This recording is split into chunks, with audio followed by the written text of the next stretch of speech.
A veces, el silencio en una casa no es paz, es una advertencia. ¿Alguna vez han sentido que el aire que respiran está cargado de secretos? Esa sensación de que la persona que duerme a tu lado es, de repente, una completa desconocida. Mi nombre es Diego, y durante 8 años pensé que tenía la vida perfecta junto a Elena. Pensé que mi mejor amigo, Javier, era el hermano que nunca tuve. Pero la traición no siempre llega como un huracán. A veces llega como un susurro, como un mensaje borrado a tiempo o una mirada que dura un segundo de más. Lo que descubrí no solo rompió mi corazón, sino que me hizo cuestionar si alguna vez conocí a las personas que más amaba. Prepárense, porque esta no es una historia de amor, es una crónica de cómo el hombre en el que más confiaba me robó la vida mientras yo le daba las gracias. Todo empezó un martes de noviembre, un día gris, de esos donde las nubes parecen pesar sobre los techos de la ciudad y una llovizna fina ensucia los cristales. Elena trabajaba en una firma de arquitectura, la misma donde Javier era el director de proyectos. Ellos siempre habían sido cercanos. El equipo dinámico, los llamaba yo. Esa noche, Elena llegó tarde. El sonido de sus tacones sobre el parquet del pasillo sonó diferente. Clic, cloc, clic, cloc. Más lento, casi dudoso. Yo estaba en la cocina preparando café. El aroma del grano tostado llenaba el ambiente, pero cuando ella entró, un olor diferente invadió mi espacio. Era el perfume de Javier, madera de sándalo y un toque cítrico metálico. Un aroma que yo conocía bien porque compartíamos gimnasio y muchas tardes de tragos. «Hola, mi amor», dijo ella, dejando su bolso de cuero sobre la mesa. No me miró a los ojos. Se dirigió directo al fregadero para lavarse las manos. «Te retuviste mucho hoy», comenté, observando cómo el agua resbalaba por sus dedos. Ella se frotaba las manos con una intensidad innecesaria. «Sí, Javier y yo tuvimos que cerrar el presupuesto del edificio del centro. Ya sabes cómo es él, un perfeccionista obsesivo», respondió, y por primera vez en 10 años noté un ligero temblor en su voz. Se acercó para darme un beso en la mejilla, pero se alejó rápido. Sus ojos, que siempre habían sido un libro abierto para mí, estaban nublados, esquivos. En ese momento, una pequeña semilla de duda se plantó en mi estómago. Una punzada fría. Intenté sacudírmela de encima. «Es Javier», me dije, «tu mejor amigo, el tipo que estuvo en tu boda, el que te ayudó a mudarte». Pero los días siguientes, la semilla empezó a brotar. Elena empezó a cambiar su rutina. Ya no dejaba el teléfono sobre la mesita de noche boca arriba. Ahora siempre estaba boca abajo.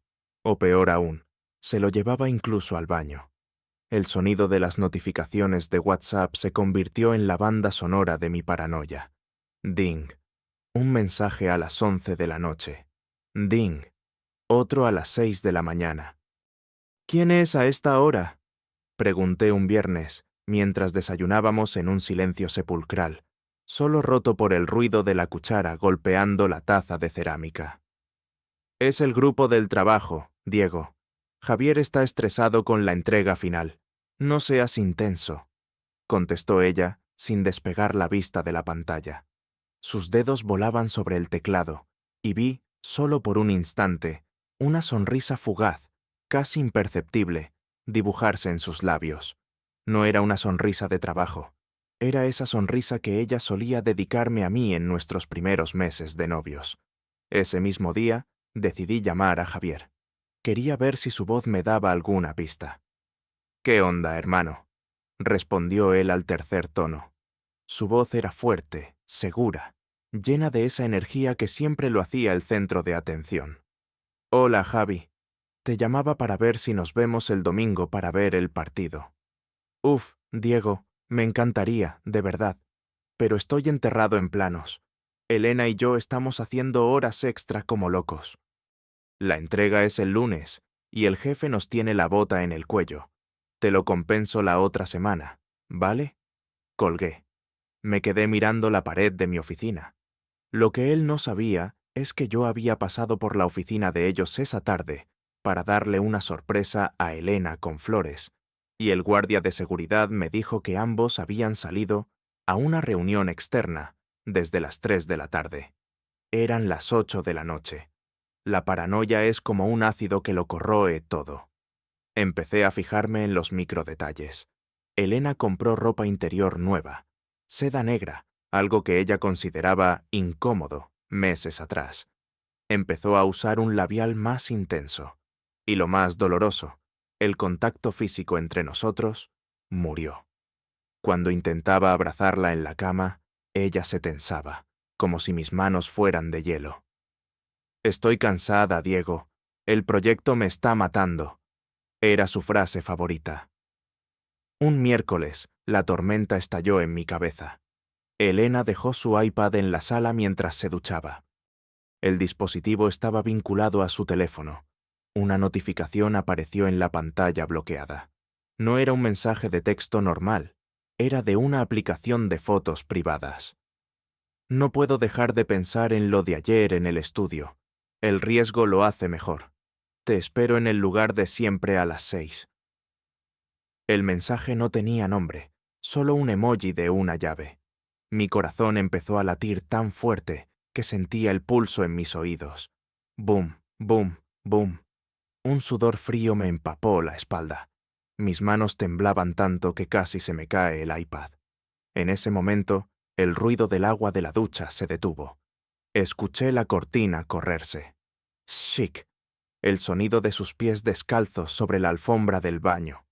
Tuve que actuar rápido. Bloqueé la pantalla, dejé el iPad exactamente en la misma posición y me senté en el sofá, fingiendo leer un libro.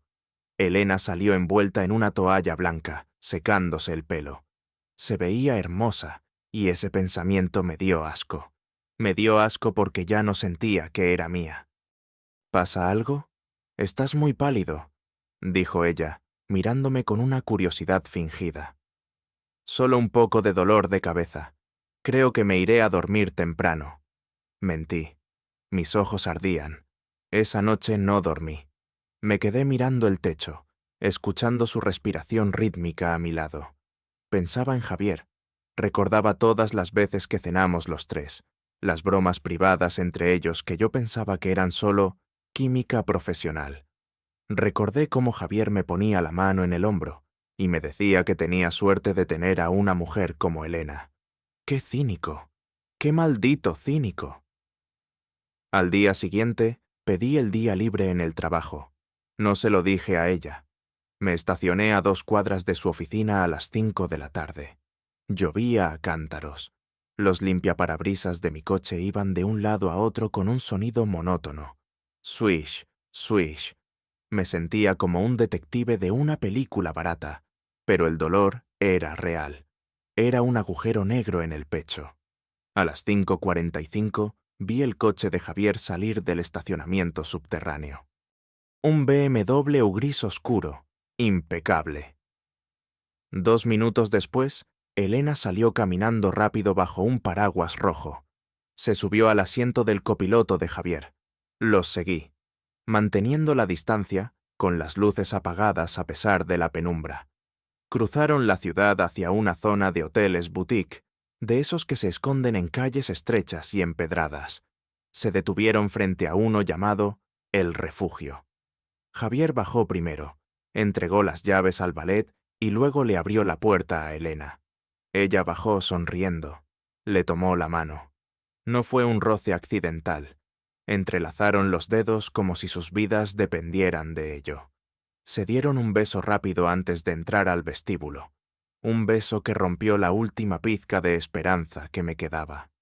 Me quedé en el coche, viendo cómo la puerta de cristal se cerraba tras ellos. El mundo exterior seguía girando. La gente caminaba con sus paraguas. Los coches pitaban. Pero para mí, el tiempo se había detenido. Saqué mi teléfono. Mis dedos estaban entumecidos por el frío y la rabia. Entré a la aplicación de rastreo que había instalado en el teléfono de ella la noche anterior mientras dormía. El punto rojo estaba ahí, estático. Habitación 402. Bajé del coche. La lluvia me empapó en segundos, pero no me importó. Entré al hotel. El recepcionista, un joven con uniforme impecable, me miró con desconfianza. «Buenas tardes, señor. ¿Tiene una reserva?» «Vengo a reunirme con los señores de la 402. Soy su socio. Me están esperando», dije con una voz tan fría que yo mismo me desconocí. El joven asintió y me dejó pasar al ascensor. El ascenso fue eterno. Ding. El sonido al llegar al cuarto piso se sintió como el inicio de una ejecución. Caminé por el pasillo alfombrado. Las luces eran tenues, las paredes color crema. Todo se sentía irreal, como un sueño lúcido del que quería despertar. Me detuve frente a la puerta 402. Acerqué la oreja a la madera. Al principio, silencio. Luego, risas. La risa de Javier. Esa risa que tantas veces escuché en mi propia sala. Y luego, la voz de Elena, suave, relajada. «¿Crees que sospecha algo?», preguntó ella. «Diego es un buen tipo, pero es demasiado ingenuo, Elena. Cree lo que quiere creer. Además, está tan ocupado tratando de darnos una buena vida, que ni siquiera se da cuenta de que la vida la estamos disfrutando nosotros», respondió Javier. Escuché el sonido de una botella de vino descorchándose. Pop. Luego el choque de las copas de cristal. Clink. Mi mano se cerró en un puño. Tenía la llave maestra que había logrado pescar del carrito de limpieza en el pasillo, mientras la mucama estaba en otra habitación. Introduje la tarjeta en la ranura. La luz verde parpadeó. Clic. Empujé la puerta lentamente. La habitación estaba en penumbra, solo iluminada por un par de lámparas de mesa. Elena estaba sentada en el borde de la cama, solo con su bata de seda negra. Javier estaba de pie frente a ella, con la camisa desabrochada y una copa de vino en la mano. Ambos se quedaron congelados. El tiempo se detuvo de nuevo. El aire se volvió irrespirable. «Diego», susurró Elena. Su rostro palideció hasta volverse casi gris. La copa en la mano de Javier tembló ligeramente. «Vaya», dije yo, cerrando la puerta detrás de mí con una calma aterradora. «Parece que el presupuesto del edificio del centro es más complejo de lo que pensaba. ¿Verdad, Javi?» Javier intentó dar un paso adelante, recuperando su máscara de confianza. «Diego, hermano, escucha. Esto no es lo que parece. Podemos hablarlo como hombres». «¿Cómo hombres?». Me eché a reír, una risa seca que me dolió en la garganta. «Has estado durmiendo con mi esposa en mis narices, usando mi dinero para estos hoteles y burlándote de mí por ser ingenuo. No creo que tengamos mucho de qué hablar». «Diego, por favor», intervino Elena, con lágrimas empezando a rodar por sus mejillas. «Fue un error. Nosotros no queríamos». «No mientas más, Elena». Escuché todo a través de la puerta. Escuché lo que piensan de mí. Me senté en la silla individual de la habitación, frente a la cama. Saqué mi teléfono y lo puse sobre la mesa. «Tengo una propuesta para ustedes dos. Ya que se aman tanto y creen que soy tan estúpido, vamos a jugar a un juego». Javier y Elena se miraron, confundidos y aterrorizados. La tormenta afuera golpeaba la ventana con furia, como si quisiera entrar a la habitación. «¿De qué estás hablando?», preguntó Javier, entrecerrando los ojos. «Hablo de que este hotel no es lo único que he estado vigilando. Hablo de que sé exactamente qué hicieron con los fondos de la empresa el mes pasado, Javier, y sé que Elena te ayudó a falsificar las firmas». El rostro de Javier cambió por completo. La arrogancia desapareció, reemplazada por un miedo puro y primario. «¿Cómo sabes eso?», preguntó con voz ronca. «Como dije, soy ingenuo, pero no ciego. Ahora, siéntense los dos. Tenemos una noche muy larga por delante, y les aseguro que lo que va a pasar a continuación va a cambiar sus vidas para siempre, pero no de la forma que esperan». En ese momento, Las luces de la habitación parpadearon y se apagaron por un segundo, debido a un rayo cercano. Cuando volvieron a encenderse, yo tenía algo en mi mano que no habían visto antes. Empecemos por la primera confesión, dije, mirando fijamente a Javier. Cuéntale a Elena quién es la otra mujer con la que te estás viendo en la oficina además de ella. El silencio que siguió fue más pesado que cualquier grito. Elena miró a Javier, su expresión cambiando de la culpa al horror absoluto. El aire en la habitación 402 se volvió tan denso que casi se podía cortar.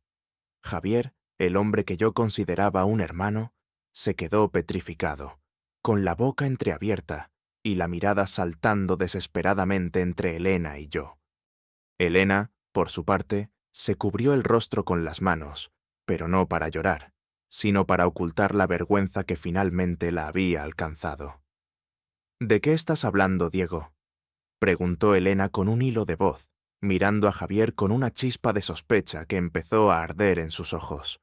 Dile, Javier, insistí, recostándome en la silla con una calma gélida. Dile quién es la otra arquitecta con la que te ves los jueves cuando Elena cree que estás conmigo en el bar. Dile que ella no es la única especial en tu colección de trofeos de oficina. Javier tragó saliva. El sonido fue nítido en el silencio de la habitación. Diego, no hagas esto. No es el momento. Es el momento perfecto, exclamé, subiendo ligeramente el tono. Elena, ¿pensaste que eras la única? Javier es un optimizador de recursos. Mientras tú le ayudabas a falsificar las firmas para desviar los fondos del proyecto del centro, él usaba parte de ese dinero para alquilar otro apartamento en el norte. Para una pasante, ¿cómo se llamaba? Javi. ¿Lucía? Elena se levantó de la cama como si el colchón quemara. Miró a Javier, y por primera vez en la noche, la culpa en su rostro fue reemplazada por una furia ciega. ¿Es verdad?, le gritó. Yo arriesgué mi carrera por ti. Falsifiqué esos documentos para que pudiéramos irnos juntos. ¿Y tienes a otra? Fue solo una vez, estalló Javier, perdiendo los papeles. Elena, escúchame. Diego está tratando de separarnos porque está dolido. Él no tiene pruebas de nada. Saqué un sobre amarillo de mi chaqueta y lo arrojé sobre la mesa. Ahí están los estados de cuenta, Javier, y las fotos, no solo de Lucía, sino de las facturas del hotel que pagaste con la tarjeta corporativa que Elena te ayudó a ocultar. He estado trabajando con el auditor de la firma las últimas 2 semanas. Él también sabe que el equipo dinámico ha estado robando. Javier se abalanzó sobre el sobre, pero sus manos temblaban tanto que las fotos cayeron al suelo. Elena las miró y soltó un grito ahogado. El hombre al que amaba no solo estaba traicionando a su mejor amigo conmigo, sino que la estaba traicionando a ella en su propio juego. Ahora viene la mejor parte, dije, levantándome de la silla. Caminé hacia la ventana y miré la lluvia que golpeaba el cristal. Tac, tac, tac. El sonido de la destrucción. Elena, sé que crees que Javier te ama, pero ¿sabes por qué te eligió a ti para este fraude? No fue por tu talento. Fue porque él sabía que si los atrapaban, tu firma es la que aparece en los documentos principales. Él tiene una cuenta en las Islas Caimán a su nombre, pero tú eres la que irá a prisión si yo entrego esto. Elena miró a Javier, horrorizada. ¿Tú me pusiste de escudo? Javier no respondió. Se limitó a mirar el suelo, con la mandíbula apretada. Su máscara de triunfador se había desintegrado por completo, dejando ver al cobarde que siempre fue. Pero no se preocupen, continué, dándome la vuelta con una sonrisa que no llegaba a mis ojos. No voy a llamar a la policía. Todavía no. ¿Qué quieres?, preguntó Javier, su voz apenas un susurro. Quiero que sientan lo que yo sentí. Quiero que vivan en la paranoia cada segundo de su vida. He programado un envío automático de estos documentos a la Junta Directiva y a la Fiscalía. Se activará en exactamente 24 horas a menos que yo ingrese un código. Elena se desplomó en el suelo, sollozando. Diego, por favor, te lo ruego. Para detenerlo, quiero 2 cosas. Primero, Javier, vas a firmar una confesión total donde asumes toda la responsabilidad del desfalco, liberando a Elena de cualquier culpa criminal. Ella perderá su licencia, sí, pero no irá a la cárcel. Javier guardó silencio. El egoísmo luchaba contra su instinto de supervivencia. ¿Y la segunda? La segunda es para ti, Elena. Vas a firmar el divorcio ahora mismo, sin pedir nada, sin la casa, sin las cuentas, sin nada. Te vas de aquí con la ropa que tienes puesta. Pero, ¿a dónde iré?, preguntó ella, perdida. Eso es problema de tu gran amor, dije señalando a Javier. Váyanse juntos, empiecen de cero si pueden. Pero les advierto, Javier ya no tiene acceso a sus cuentas. Las he bloqueado todas como parte de la auditoría interna. Están en la calle. Javier miró a Elena. No había amor en su mirada, solo resentimiento. Elena le devolvió una mirada de odio puro. La traición entre ellos ya era más profunda que la que ambos cometieron contra mí. Firmaron. El sonido del bolígrafo sobre el papel fue lo único que se escuchó durante 10 minutos. Ras, ras, ras. El sonido de sus vidas desmoronándose. Cuando terminaron, guardé los papeles en mi maletín. Tienen 5 minutos para salir de esta habitación antes de que el valet traiga mi coche. No quiero verlos nunca más. Salieron en silencio, humillados, cargando apenas un par de maletas bajo la lluvia torrencial. Los vi desde la ventana del hotel mientras intentaban detener un taxi, discutiendo y empujándose entre ellos. Su amor no había durado ni 10 minutos fuera de la burbuja de la mentira. Caminé hacia la cama y tomé la copa de vino que Javier había dejado a medio llenar. Brindé por mi propia soledad. Pero había algo que no les dije. Saqué mi teléfono y miré el temporizador. No había ningún envío automático para dentro de 24 horas. Lo había enviado todo hace 1 hora, justo antes de entrar a la habitación. La policía y los auditores ya tenían todo en sus manos. No había salvación para Javier. ¿Y Elena? Bueno, Elena descubriría mañana que su confesión firmada no la salvaría de la complicidad. Solo aceleraría el proceso contra ambos. ¿Por qué les mentí? Porque quería verlos irse juntos, pensando que tenían una oportunidad, solo para que el odio mutuo los consumiera durante sus últimas 24 horas de libertad. Quería que se mataran entre ellos antes de que la ley pusiera sus manos sobre ellos. Mi teléfono vibró. Un mensaje de un número desconocido. El paquete ha sido entregado. Lucía ha aceptado testificar contra Javier a cambio de inmunidad. Buen trabajo, Diego. Sonreí. Lucía, la pasante, no era una víctima. Era una investigadora privada que yo mismo había contratado y colocado en la oficina de Javier meses atrás para seducirlo y obtener las pruebas finales. La traición es un arte, y esa noche yo fui el mejor artista de todos. Bebí el último sorbo de vino, apagué las luces de la 402 y salí del hotel. La lluvia había parado, pero el frío se quedaría conmigo para siempre.